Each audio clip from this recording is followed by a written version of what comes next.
जय हिंद दोस्तों। मैं हूं मनोज चंदेल और आप देख रहे हैं द चंदेल रिएक्शन। दोस्तों, हाल ही में पाकिस्तान ने शिमला समझौते को निरस्त कर दिया है, यानी कि खारिज कर दिया है। अब तमाम तरीके के कयास लगाए जा रहे हैं कि शिमला समझौता आखिर था क्या, क्या इसमें शर्तें थी, इस समझौते में क्या हुआ था, किन इनके बीच हुआ था और कब हुआ। तो दोस्तों, उसी के बारे में आज बात करेंगे। तो दोस्तों, 1972 में शिमला एक ऐसी जगह हमारे भारत देश में है जहाँ पर ये समझौता हुआ है दो देशों के बीच, भारत और पाकिस्तान के बीच, जिसमें हमारे प्रधानमंत्री श्रीमती इंदिरा गांधी जी और जुल्फिकार अली भुट्टो पाकिस्तान की तरफ से, इन दोनों के बीच एक समझौते पर हस्ताक्षर होते हैं। कब? 1972 में। अब इस समझौते की जरूरत क्यों पड़ी?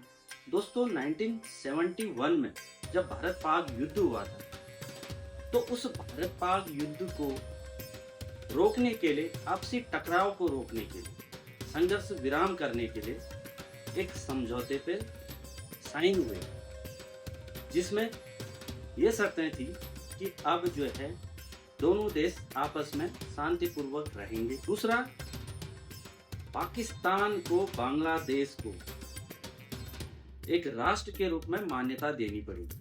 तो दोस्तों, इस समझौते में ये सब चीजें लिखी गई जिसपे इन्होंने साइन किए गए। तो दोस्तों, ये शिमला समझौता, शिमला एक स्थान है हमारे देश में, तो उस जगह पर यह समझौता हुआ था, तो इसका नाम शिमला समझौता रखा गया। अब कई लोग ये सोच रहे हैं कि यार, शिमला समझौते को निरस्त कर दिया तो इसमें भारत को क्या प्रॉब्लम हो सकती है, यानी कि भारत के लिए क्या समस्या आ सकती है। तो आपकी जानकारी के लिए बता दूं, इस समझौते को निरस्त करने से, खारिज करने से भारत को कोई भी नुकसान नहीं, क्योंकि देखो, पाकिस्तान आए दिन सीमा पर चोरी छिपे हो, आतंकवादियों के माध्यम से हो, वो पहले से करता आया है और आगे भी करता है। दूसरा, भारत को बेनिफिट ये है कि भारत जब चाहे तब ठोके। खैर, वो तो अभी भी ठोकेगा। इस बार पाकिस्तान का पक्का इलाज किया जाएगा, ये आप कंफर्म सोचिए। तो दोस्तों, ये था शिमला समझौते के कुछ शर्तें जो 1971 में भारत पाक युद्ध के बाद 1972 में जो पाकिस्तान से तोड़कर बांग्लादेश बनाया गया। खैर, आज बांग्लादेश क्या बात है, अपने बाप को भूल गया है, वो अब आंखें दिखाने लग गया है। किसको? भारत को। वो अलग चीज है, लेकिन उस पर भी हाथ है किनका? बड़े बड़े देशों का, अमेरिका हो, चाइना हो, पाकिस्तान हो। तो दोस्तों, ये हालत है, लेकिन भारत का ध्यान भटकाया जा रहा है, क्योंकि पाकिस्तान, बांग्लादेश, अमेरिका, यहाँ तक अमेरिका भी नहीं चाहता। अमेरिका एक ऐसा कीड़ा है दोस्तों, जैसे लकड़ी को घुन काटता है, तो उस तरीके का काम अमेरिका करता है। क्योंकि अभी जो है म्यांमार पर भी हमला होने जाने वाला है, और वो कौन करेगा? बांग्लादेश।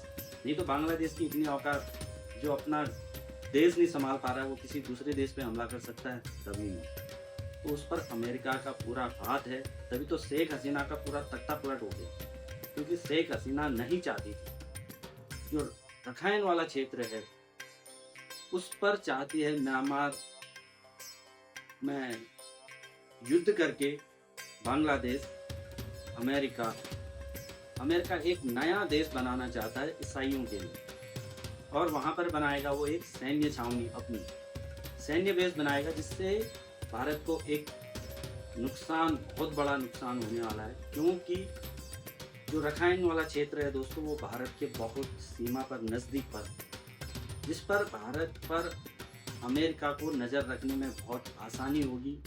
कोई भी कार्यवाही करनी पड़ी उसको, भले वो सैन्य कार्रवाई करनी पड़े या भारत के अगेंस्ट कुछ कार्रवाई करनी पड़े, तो वो तत्काल और सही समय पर, जब वो चाहे तब वो कर सकता है। तो दोस्तों, ये था ध्यान भटकाने का, जो अभी हमारे श्रीनगर में जो ये हमला हुआ है, जो निहत्तों पर, मासूम लोगों पर जो इन आतंकवादियों ने हमला किया है, तो उसका एक ही रीजन था कि वो भारत में नैरेटिव फैलाए।